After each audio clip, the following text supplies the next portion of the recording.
Well, let's bring in Maurizio Zanardi from the British city of Brighton. He's a professor of economics at the University of Sussex Business School. Really good to have you back with us, Professor.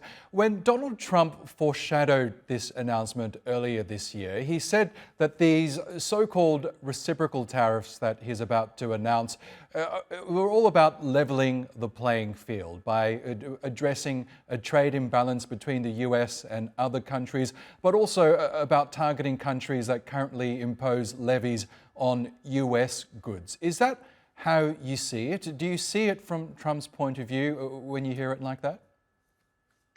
I'm afraid I cannot, in the sense that reciprocity of the kind he speaks is not what we believe is going to be announced this afternoon in Washington. Of course, countries charge a different type of tariffs of different levels for a variety of reasons, but it is not the case that other countries are taking advantage of the United States. There are many products for which the United States has higher import tariffs vis-à-vis their trading partner, and this is part of the trade liberalization that is going on for many decades, whereby countries move differently depending on the products we are talking about. So it's not a leveling playing field, also because the numbers that we are talking about, 20%, 25%, are unheard of, are an order of magnitude higher than what the United States, the European Union, Canada, Mexico, Japan are imposing at the moment. So I'm afraid I don't see President Trump's perspective. Now, Trump has also said that countries could avoid some of these tariffs by simply making their products in the United States. This is an attempt to bring manufacturing back to the US. How realistic do you think that is? Well, of course, companies at the moment rely on intermediate inputs that come from all over the world. The global value chains span the entire earth. And of course, some of these may be relocated to the United States, but at a substantial cost. If at the moment an American company is sourcing intermediate inputs from, let's say, China, Mexico, Canada, it's because this is the place where they can get them at the cheapest level for the given quality they are looking for. Relocating them to the United States will have cost.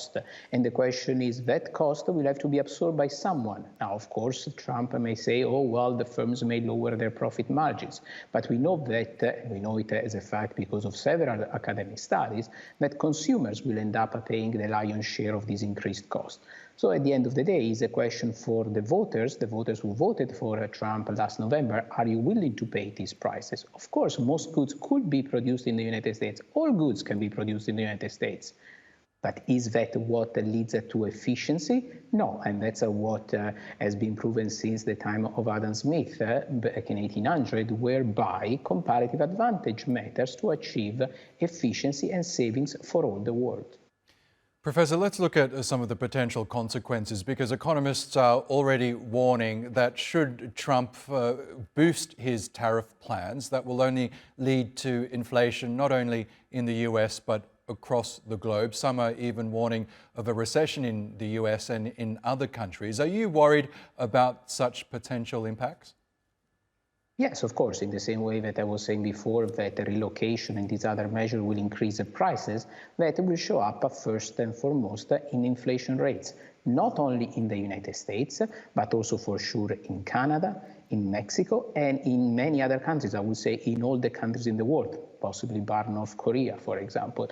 And the extent of this inflationary pressure will depend on the escalation that we will observe.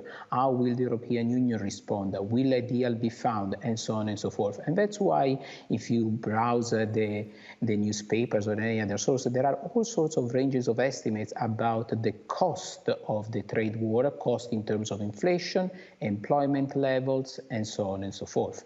Because the devil is in the detail. And that's why we are all waiting in a way for the announcement this afternoon, although something tells me that the announcement will not be so detailed to satisfy the needs of economists to run again their models to try to quantify more precisely the impact of what's coming our way.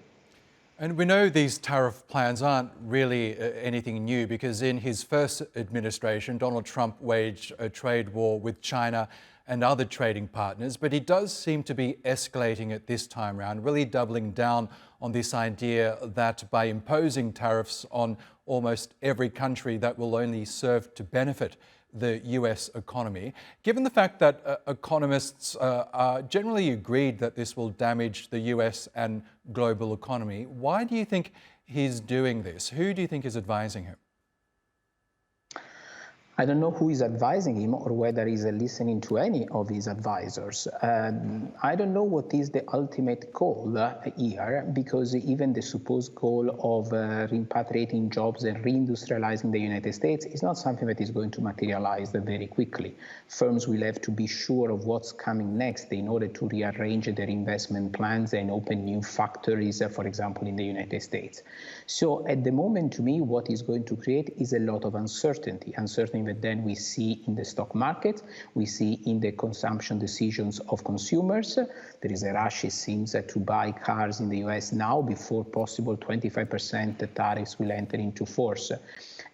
One possibility is that there will be so much turmoil in the markets and in the confidence of consumers that would make Trump change his mind.